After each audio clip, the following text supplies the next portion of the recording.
5ই August যদি সেনাবাহিনী ছাত্র জনতার আন্দোলনের সাথে একাত্মতা ঘোষণা না করত, অভ্যুত্থান সম্ভব হতো না। লক্ষ্য করেছেন, এ সরকার এখন ক্ষমতায় বসেছে, প্রায় 10 মাসে একটি সংস্কারও তারা করতে পারেনি। আপনারা দেখেছেন 70,000 কোটি টাকার উপরে রাজস্ব ঘাটতি। এলজিআরডি মন্ত্রী কোনো একটি সিটি কর্পোরেশনে ফাংশন চালু করতে পারেনি। যোগাযোগ মন্ত্রী যোগাযোগ ব্যবস্থার উন্নয়ন করতে পারে নাই। বাণিজ্য মন্ত্রী দ্রব্যমূল্যের দাম নিয়ন্ত্রণ করতে পারে নাই। স্বরাষ্ট্র মন্ত্রণালয় আইন শৃঙ্খলা ঠিক করতে পারে নাই। মৌলিক কাজগুলো বাদ দিয়ে করিডোর ইস্যু কেন আসে? প্রকৃতপক্ষে করিডোর, সেন্ট মার্টিন, পার্বত্য চট্টগ্রাম ইস্যু এবং ডিপি ওয়ার্ল্ডকে যে চট্টগ্রাম পোর্ট দেওয়া হচ্ছে তা একই সূত্রে গাঁথা। সেটা হচ্ছে সাম্রাজ্যবাদীদের স্বার্থ রক্ষা করা। আপনারা দেখেছেন কুকি চীনের 20,000 পোশাক প্রশাসন জব্দ করেছে। আমাদের দৃষ্টিতে 45,000 আরাকান আর্মিতে 45,000 সৈন্য আছে। এখন করিডোরের নাম পরিবর্তন করে বলা হচ্ছে পাথওয়ে। আমার কথা হচ্ছে, আমরা যেভাবেই করিডোরের কথা বলি বা একটা চ্যানেলের কথা বলি, এটা টেকসই কোনো সমাধান নয় রোহিঙ্গাদের। রোহিঙ্গাদের আপাতত সমাধান হবে যদি জাতিসংঘের অনুমোদনে বাংলাদেশ আর্মি বার্মাতে একটি বাফার জোন তৈরি করে দেয়। সেখানে রোহিঙ্গারা নিরাপদে সম্মানের সাথে থাকতে পারবে। নতুবা উগ্র বৌদ্ধ জাতীয়তাবাদে বিশ্বাসী আরাকান আর্মির দ্বারা দেশ যদি স্বাধীন হয় আরাকান, সেখানে কখনোই আমাদের রোহিঙ্গা মুসলমানরা নিরাপদ থাকতে পারেন না। দ্বিতীয় আরেকটি বিষয় হচ্ছে, চট্টগ্রাম পোর্টকে দেওয়া হচ্ছে বিদেশিদের হাতে। ডিপি ওয়ার্ল্ডের কথা শুনেছেন, সেখানে ইসরায়েলের পার্টিসিপেট আছে। এখন এখানে পোর্ট যদি পরিচালনার দায়িত্ব ডিপি ওয়ার্ল্ডকে দেওয়া হয়, তারাই নাশকতা করে বলবে আমাদের লোকজনই নিরাপত্তার জন্যে আমাদের দেশ থেকে সিকিউরিটি ফোর্স আসবে। তখন চুক্তি রক্ষা করতে যে বাংলাদেশ সরকারের কিছুই করার থাকবে না। আপনারা জানেন পার্বত্য চট্টগ্রামকে আলাদা করে একটি খ্রিস্টান স্টেট করার চক্রান্ত চলছে। কুকি চীন যে কাজটি করে আসছে বহু আগ থেকে, তারা বনি ইসরায়েলের একটি হারানো গোষ্ঠীর বংশধর। আর বহু আগ থেকে 2007 সালেই জাতিসংঘ তাদেরকে উপজাতি নয় আদিবাসী বলতে চেয়েছে। এই যে আদিবাসী বলার উদ্দেশ্য হচ্ছে আস্তে আস্তে তাদের স্বায়ত্তশাসন দেওয়া হবে, তারপর তাদেরকে স্বাধীনতা দেওয়া হবে। তাহলে বোঝা যাচ্ছে সব কাজগুলো করার দায়িত্ব ঠিকাদারি কি ইউনূস সাহেবের সরকার নিল কি না, প্রশ্ন আবার। নতুবা নিরাপত্তা উপদেষ্টা বিদেশ থেকে আমদানি করার কি দরকার ছিল? বাংলাদেশি কি নিরাপত্তা উপদেষ্টার দায়িত্ব পালন করার কেউ ছিল না? ডক্টর খলিলকে কেন আমদানি করা হলো? তিনি তো রক্ত মাংস আলো বাতাসে বলেছেন তিনি বাংলাদেশের জাতীয়তা বাংলাদেশি, কিন্তু এটা তিনি স্পষ্ট প্রমাণ দিতে পারেন নাই। আমরা কি পারতাম না? বর্তমান সরকার তো ইচ্ছে করলেই পারত। বাংলাদেশের সাবেক কোনো উচ্চপদস্থ সেনা কর্মকর্তা যিনি ইসলামী মূল্যবোধে বিশ্বাসী, দেশপ্রেমিক, যার মধ্যে ভারতের দালালিও নাই, মার্কিন দালালিও নাই, এরকম সাবেক কোনো কর্মকর্তাকে যদি নিরাপত্তা উপদেষ্টা দেওয়া হতো, তাহলে বর্তমান সরকারের সাথে সেনাবাহিনীর দূরত্ব বাড়ত না আমি মনে করি। তাহলে সরকারের সাথে যে দূরত্ব সৃষ্টি করেছে সরকার, এটাও পরিকল্পিত। কিছু বুইফোর দল মাঠে নেমেছে, যে দলের সদস্য নাই, সভাপতি, সেক্রেটারি আর দারওয়ান। এইরকম ছোট্ট ভুইফল সংগঠন সেনাবাহিনীকে চ্যালেঞ্জ করে। তাহলে খুঁটির জোরটা কোথায়? খুঁটির জোর হচ্ছে স্টেট ডিপার্টমেন্টে। নতুবা সেনাবাহিনীকে চ্যালেঞ্জ করার দুঃসাহস সেই কথিত ব্যারিস্টার কোথায় পেয়েছে? খুঁটির জোরটা তো স্টেট ডিপার্টমেন্টে।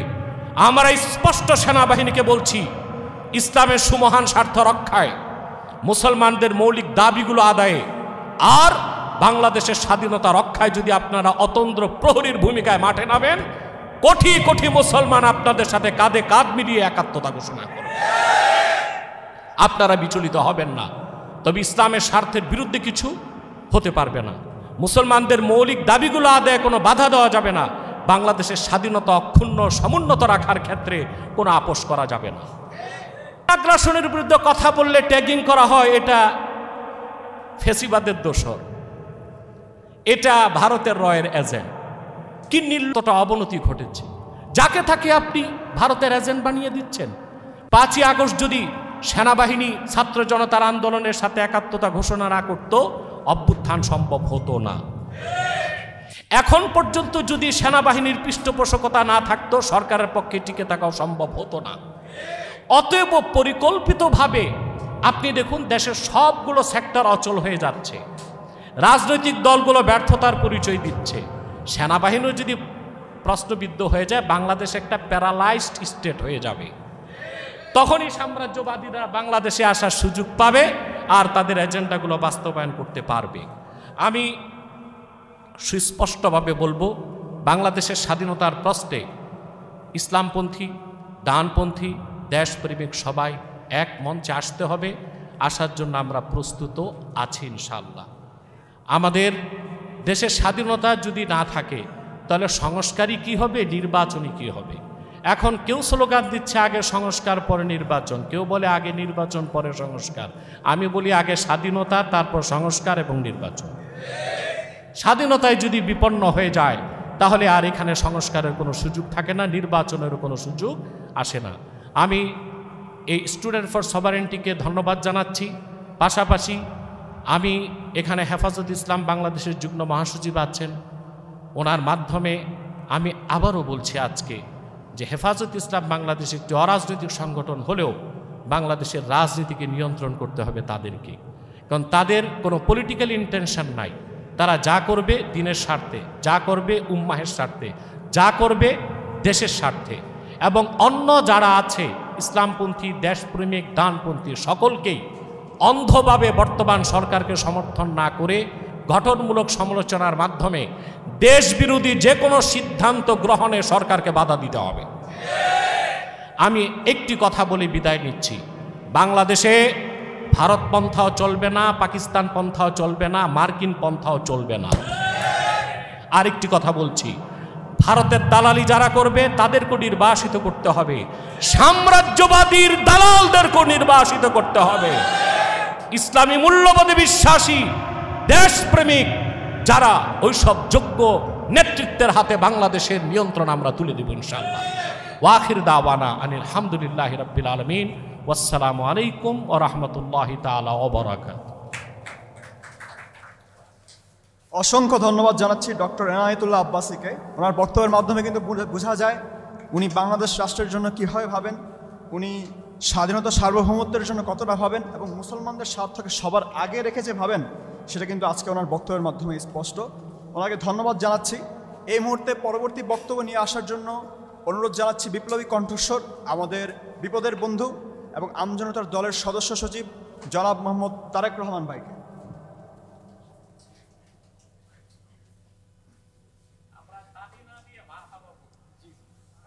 তারা নিয়মিতভাবে জাতীয় স্বার্থের সাথে, সার্বভৌমত্বর সাথে সংশ্লিষ্ট বিষয় নিয়ে তারা এই ধরনের আয়োজন করে থাকে। কিন্তু আজকে যে বিষয় নিয়ে তারা আলোচনা করেছে, আয়োজন করেছে, সেটা আসলে অনেক দীর্ঘ একটা বিষয়। বন্দর, করিডোর, পার্বত্য চট্টগ্রাম, সেন্ট মার্টিন, এর প্রত্যেকটা বিষয় নিয়েই কিন্তু আলাদা আলাদা করে আলোচনা করার সুযোগ অনেক আছে। প্রকৃতপক্ষে যদি আমরা বিবেচনা করে দেখি, বর্তমান আমরা যে একটা জাতীয় ক্রান্তিকাল পার করছি, দীর্ঘ 17-18 বছরের যে ফ্যাসিবাদী এবং দিল্লির নীল নকশা দ্বারা পরিচালিত একটা রাষ্ট্র ব্যবস্থার মধ্য দিয়ে 36 জুলাই বিপ্লবের মধ্য দিয়ে যখন আমরা এই পথটা বের করেছি, সেই সময় একটা সরকার এই দেশের রাষ্ট্র ক্ষমতায় এসে হাজির হয়েছে। এই সরকার দাবি করেছে তারা জনগণের সরকার, তাদের ম্যান্ডেট জনগণের। কিন্তু জনগণের যে সমস্ত দাবি, জনগণের যে সমস্ত চাহিদা, তার কোনো কিছুই এই সরকারের ভেতরে প্রতিফলিত হচ্ছে না। এই সরকার তার নিজস্ব ম্যান্ডেট, নিজস্ব চিন্তাভাবনা জনগণের উপরে আরোপ করতে চেষ্টা করছে। সংস্কারের নামে যে ধরনের চিন্তাগুলো আমাদের দেশে এই যে নিয়ে আসা হয়েছে, সেইগুলো কতটুকু আমাদের দেশে বাস্তবায়ন করা সম্ভব, এটা তাদের মাথার মধ্যে নেই। আপনারা দেখেন, একটা নারী সংস্কার এদেশের নারীরা কেউ অ্যাকসেপ্ট করে নাই। কিছু এনজিও, কিছু তাত্ত্বিক বুদ্ধিজীবীদের প্রণীত একটা সংস্কার, যেখানে ইমপ্লাই করতে যাচ্ছে প্রত্যেকটা জায়গা থেকে। আজকে সচিবালয়ের অবস্থা দেখেন, এর আগে পুলিশ থেকে হয়েছে, এনবিআরে হয়েছে, প্রত্যেকটা জায়গায়। কাজে আপনাকে তো আপনার বাস্তবতাটা চিন্তা করতে হবে, আমার দেশের কথা চিন্তা করে। এখানে আজকে যে আলোচ্য বিষয় করিডোর, বন্দর, সেন্ট মার্টিন, পার্বত্য চট্টগ্রাম, এই সরকার ক্ষমতায় আসার পরে পার্বত্য চট্টগ্রাম নিয়ে আদিবাসী শব্দ, যেটা আমরা রাষ্ট্রের সার্বভৌমত্বের বিরুদ্ধে, তারা এটাকে প্রমোট করার চেষ্টা করল। আমরা অনেকভাবে চেষ্টা করেছি এটা থামানোর জন্য। দেখেন, এই যে গত পরশুদিন বলা হলো যে কেএনএফের 20,000 পোশাক নাকি চট্টগ্রামে আটক করা হয়েছে। আমি পার্বত্য চট্টগ্রাম নিয়ে অনেক দিন কাজ করছি। কেএনএফের সামরিক পোশাকের যেটা পোশাক তারা পরে, এই পোশাকের সাথে কিন্তু কেএনএফের পোশাকের কোনো মিল নেই। কেএনএফের সদস্য সংখ্যা সব মিলে 300 থেকে 400। তো 300 থেকে 400 সদস্য কেন 20,000 পোশাক বানাবে? পোশাক তো এরকম না যে আমি বানিয়ে রাখলাম 10 বছর পরে পরতে পারবো, 1 বছর 1.5 বছর পরে পোশাক নষ্ট হয়ে যায়। তো 200-300 কেএনএফ সদস্যকে যদি আপনি 10টা করে পোশাক দেন, তাও তো 2000 পোশাকে আপনার হয়ে যায়। 20,000 পোশাক কেন আসছে? তাহলে কি এই পোশাক অন্য কারোর জন্য তৈরি হয়েছিল? কার জন্য তৈরি হয়েছিল? কোথায় গন্তব্য ছিল? কারা এর পিছনে ছিল? নাকি কেএনএফ নাম দিয়ে আপনারা এটাকে একটা ঢাকার চেষ্টা করলেন? এ বিষয়গুলো আমাদের আসলে তদন্ত হচ্ছে না, মিডিয়াও আমরা আসতে পারছি না। এরপরে আমরা যেটা বলছি, দেখেন, সরকার বন্দর নিয়ে, করিডোর নিয়ে, নির্বাচন নিয়ে জনগণ যা চাইছে, সরকার কিন্তু তার এজেন্ডা থেকে এক লাইনও সরছে না। এদেশের মানুষ জানিয়ে দিয়েছে বন্দর সম্পর্কে তাদের মানে অবস্থান কি, করিডোর নিয়ে তাদের অবস্থান কি জানিয়ে দিয়েছে, নির্বাচন নিয়ে কি অবস্থান তাও জানিয়ে দিয়েছে। কিন্তু সরকার ঘুরে ফিরে ওই তার যে এজেন্ডা সেখান থেকে কিন্তু সরছে না। সে বন্দরের নাম দিয়েছে যে না, বন্দর আমরা কাউকে দিচ্ছি না, আমরা ম্যানেজমেন্ট উন্নত করছি। করিডোরের নাম দিয়েছে এটা সেফ প্যাসেজ চ্যানেল। নির্বাচনের ব্যাপারে এত ঘটনা ঘটলো, আমাদের সমস্ত রাজনৈতিক দলগুলো গিয়ে দেখা করলো রিসেন্টলি, সরকার সেই জুন 2026 সেখান থেকে এক পাও সরে নেই। তাহলে এই সরকার বলছে জনগণের সরকার, কিন্তু জনগণের কথা তারা কোথায় শুনছে? তারা তো তাদের নিজস্ব এজেন্ডা বাস্তবায়ন করছে। আজকে আপনি বন্দরের কথা বলা হচ্ছে, দেখেন, বন্দর নিশ্চয়ই আমরা আমাদের বন্দরগুলোতে বিদেশি বিনিয়োগ চাই এবং আমরা আমাদের বন্দরের সক্ষমতা বাড়ুক সেটাও চাই, কিন্তু কার জন্য চাই? ভারত 7 সিস্টার্সের সাথে বাংলাদেশের বাণিজ্য বন্ধ করে দিয়েছে এবং ধরে নেওয়া যায় আগামীতে শেখ হাসিনার মতো কোনো দাসত্বমূলক সরকার বাংলাদেশে অধিষ্ঠিত হওয়ার আগ পর্যন্ত বাংলাদেশ দিয়ে কখনোই 7 সিস্টার্সে কোনো পণ্য যাবে না। তাহলে এই যে আমার মংলা পোর্ট আছে, আমার মাতারবাড়ি পোর্ট আছে, আমার চট্টগ্রাম পোর্ট আছে, এই 3টা পোর্ট তো আমার জন্য যথেষ্ট। আমার যেটুকু বাংলাদেশের চাহিদা, এই চাহিদা এই পূরণের জন্য 3টা পোর্ট যথেষ্ট এবং মাতারবাড়ি অত্যাধুনিক, যেটা আমরা জাপানকে দিয়েছি। তো তাহলে আরও একটা আপনি সক্ষমতা বাড়িয়ে কি করবেন? এই লাভজনক বলা হচ্ছে, এটাকে আর এটা তো লাভজনক আছেই, তো আপনি লাভজনক বন্দরকে দিচ্ছেন কেন? আপনি ডিপি ওয়ার্ল্ডকে দিতে চান, আমার সোনাদিয়া আছে, আমার আরও অনেক হাতিয়া আছে, সন্দ্বীপ আছে, যে কোনো জায়গায় দিতে পারেন। মংলার কথা তারেক বলেছে, কিন্তু মংলা তো অলরেডি শেখ হাসিনা ইন্ডিয়াকে দিয়েছিল, ওয়াকার ইউনুস গিয়ে চায়নাকে দিয়েছে, হ্যাঁ, যদিও এখনও তাদের সাথে সেই রয়েছে। তো কাজে আমি বলি অন্য কোথাও দেন, কিন্তু আমার নিজস্ব একটা বন্দর লাগবে, যেই বন্দর আমার নিরাপত্তা দেবে, যেই বন্দর আমার দুর্যোগকালীন সময়ে আমার জন্য কাজ করবে। আপনি এই রকম একটা বন্দর ডিপি ওয়ার্ল্ডকে দিচ্ছেন, যে ডিপি ওয়ার্ল্ড আসলে বলা হচ্ছে দুবাই ভিত্তিক কোম্পানি, কিন্তু এটা চালায় ইন্ডিয়ান এবং আমেরিকানরা, এবং তাদের সাথে বিশ্বের বিভিন্ন দেশের বিভিন্ন সামরিক বাহিনীর চুক্তি রয়েছে। কাজেই যদি কালকে একটা দুর্ঘটনা ঘটে, বাংলাদেশের সাথে কোনো যুদ্ধ পরিস্থিতির সৃষ্টি হয়, আপনারা জানেন ইরাকের সাথে যুদ্ধের সময় আমরা দেখেছিলাম, ফ্রান্স যেহেতু বহুজাতিক বাহিনীতে ছিল, ফ্রান্স ইরাকি রাডারের সফটওয়্যার সব বন্ধ করে দিয়েছিল। ফলে মানে ইরাকের যেই মানে আকাশ প্রতিরক্ষা ব্যবস্থা টোটালি অন্ধ হয়ে গিয়েছিল। তো কাজেই কালকে আমি ডিপি ওয়ার্ল্ডকে দিলাম আমার একটা লাইফ লাইন, আমি যদি এইটা মানে ওরা যদি বন্ধ করে দেয় তখন আমার বাংলাদেশের ব্যবসা বাণিজ্য কোথায় থাকবে? আবার এমন কিছু থাকতে পারে আমার রাষ্ট্রের গোপনীয়তা যেটা আমি আমার বন্দর দিয়ে আনতে চাই, আপনি যদি এইখানে বিদেশিদেরকে দিয়ে দেন তাহলে আমি যে আমার গোপনীয় জিনিস থাকবে কোথায়? এমনি তো এখন যা কিছু হয় বাংলাদেশের লোক জানার আগে আমেরিকা, তারপরে প্যারিস, ইংল্যান্ডের ব্লগাররা জেনে যাচ্ছে। এখন লেখা থাকে অতি গোপনীয়, কিন্তু কোনো কিছুই আর গোপন থাকে না। চন্দন নন্দী জেনে যায় আমরা আমাদের বন্দর দিয়ে, আমাদের এয়ারপোর্ট দিয়ে কে যায় না যায়, কখন যায়, সব চন্দন নন্দী জেনে যায়। তো তারপরে আপনি যদি আরও এখানে বসিয়ে দেন তখন কি হবে? আপনি বলছেন যে আমার এটা লাভজনক করতে হবে, আরও লাভজনক।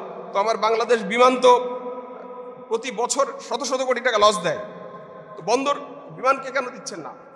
বলছেন যে আমার একটা জাতীয় পতাকাবাহী একটা এয়ারলাইন্স লাগবে। তো জাতীয় পতাকার বাহী যদি এয়ারলাইন্স লাগে, এয়ারপোর্ট লাগে, তাহলে আমার বন্দর লাগবে না কেন? আপনি বন্দর দিয়ে দিচ্ছেন কেন? তো কাজেই এই যে ভুল ব্যাখ্যা আমাদেরকে করা হচ্ছে, আমাদের একটা জাতীয় বন্দর লাগবে যেটা আমার দুর্যোগের সময়ে আমার রাষ্ট্রীয় গোপনীয়তার সব কিছু আমার বহন করবে, এবং সেটা চট্টগ্রাম বন্দর হতে হবে। আপনি ডিপি ওয়ার্ল্ডকে দিতে চাচ্ছেন, এর আমাদের মানে উপকূলীয় অঞ্চলে 10টা বন্দর দেওয়ার মতো জায়গা আছে, আপনি দিয়ে দেন, কোনো সমস্যা নেই। আমরা তো মাতার বাড়ি দিয়েছেন, আমরা তো প্রশ্ন তুলি নাই, আমরা তো চায়নাকে নিয়ে প্রশ্ন তুলি নাই। এবার আসি করিডোর নিয়ে। করিডোর নিয়ে আমরা কেন বললাম?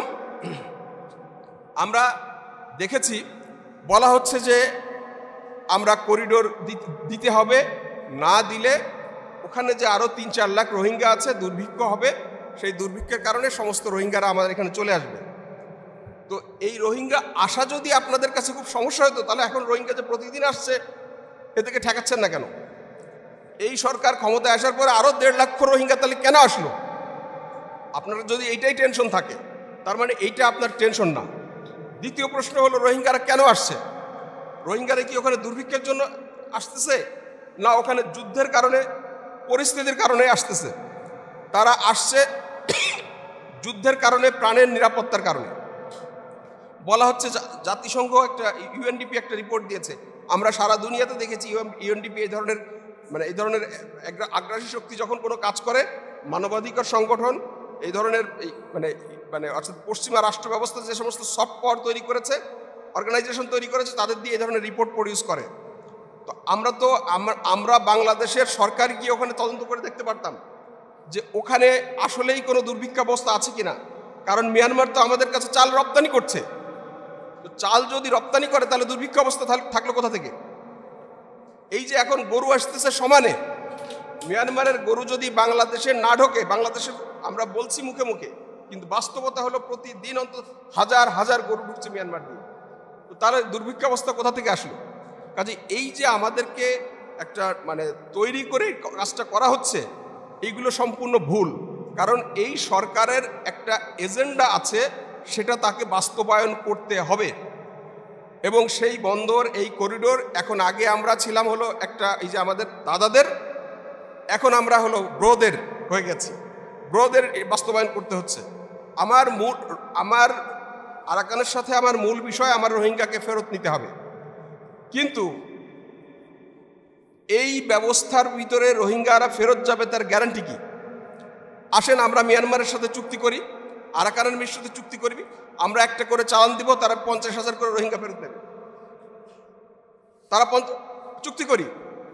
সেটা তো হবে না, সেটা তারা কখনোই করবে না। কারণ আরাকান আর্মি সবচেয়ে বেশি মূলত রাখাইন অধ্যুষিত, তারা 969 উইথাটুর যে চরম বুদ্ধিস্ট কমিউনিস্ট সংগঠন, মেইনলি যখন মিয়ানমার এই যে রাখাইনি যে মুসলিমদের উপর যে নির্যাতনটা হয়, এটা তো ওখানকার বুদ্ধিস্ট রাখাইনরা করেছে। আর্মি হয়তো একটা উদ্যোগ নিয়েছে, কিন্তু মূল নির্যাতনটা তারা করেছে। রোহিঙ্গাদের ফেলে আসা জমি, তাদের বাড়ি ঘর, দোকানপাট, পুকুর সব ওই রাখাইনরা দখল করেছে।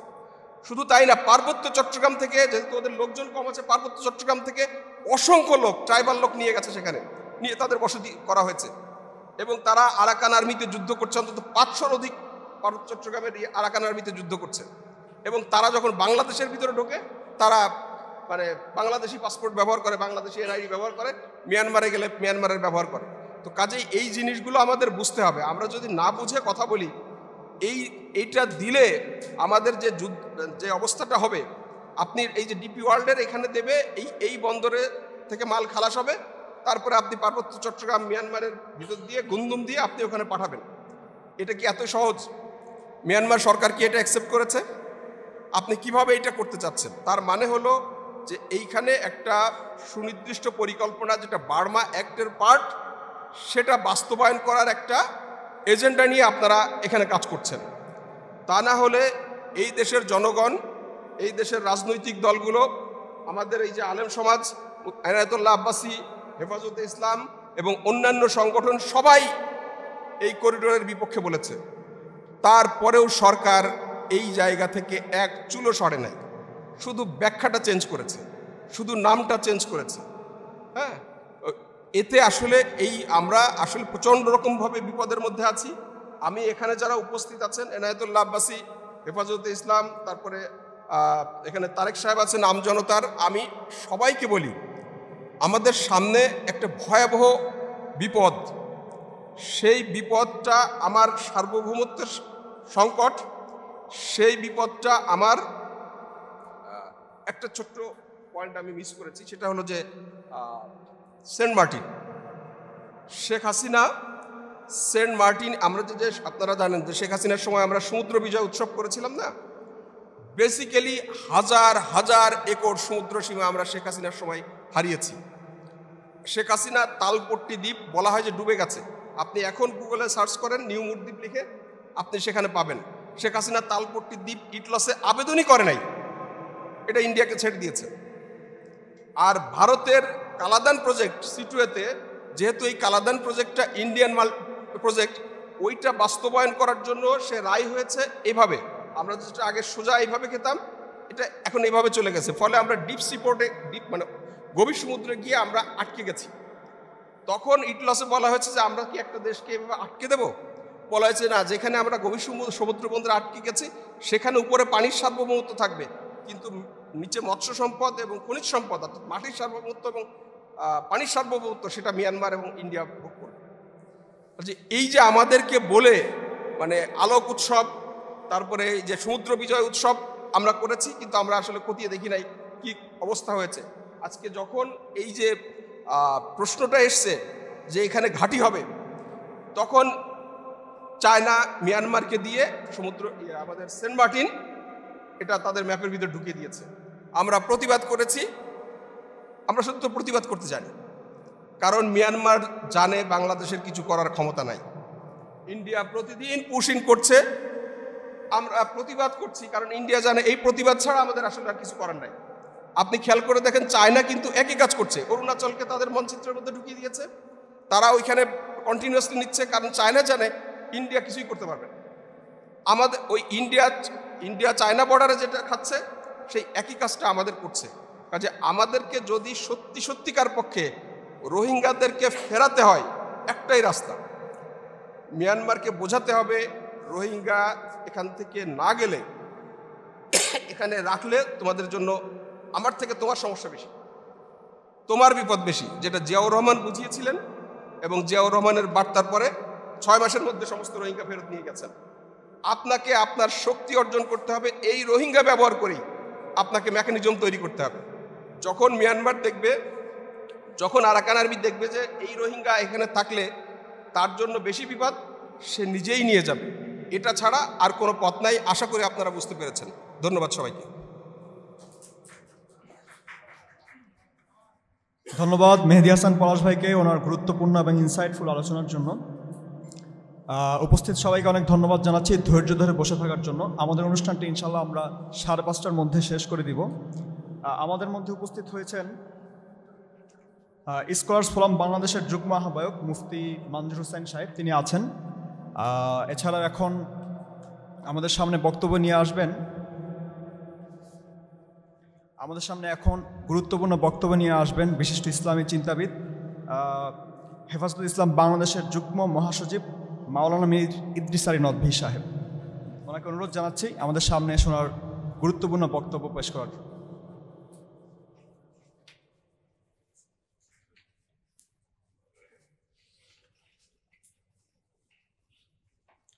अस्सलामु अलैकुम वरहमतुल्लाहि वबरकातुहू।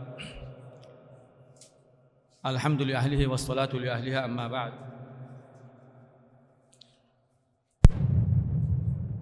Student for सेपरेटरी